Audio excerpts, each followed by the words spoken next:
Hello from the Big South Network studio. I'm Mark Bryant with another part of our preview series for baseball 2025. Very happy to have with me now the head coach of the USC Upstate Spartans, Kane Sweeney. Coach, thank you for being here. Glad to be here. Well, it's a first, but it's not a first, right? It's your first season as head coach of the Spartans, but you're year 6 as a member of the staff. So how's the transition to the top post? And for those on the outside, what tweaks are you making, and will it look any different?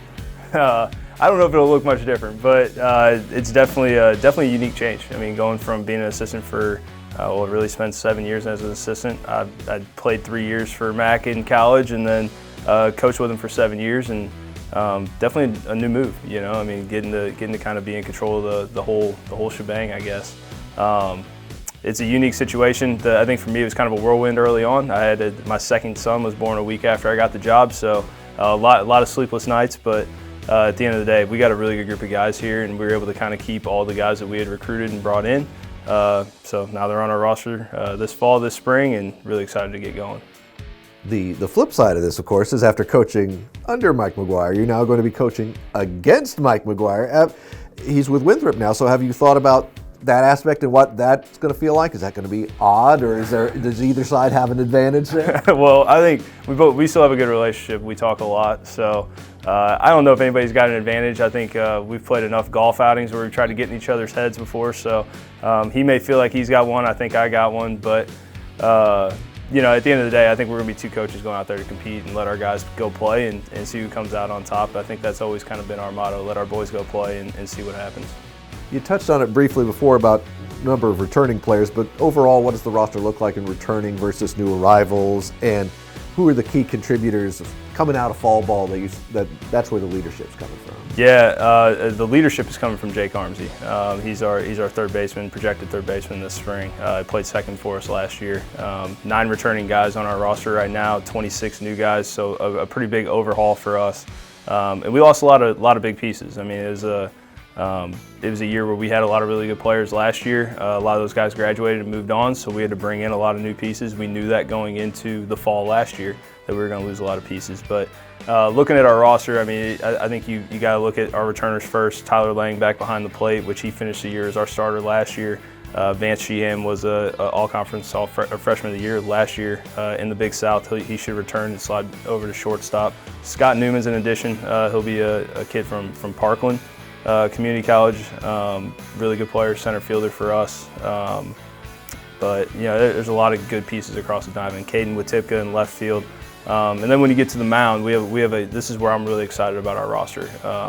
Braden Council's back, really good arm. Cooper Ellingworth, another really good arm. Darren Kuski, another really good arm.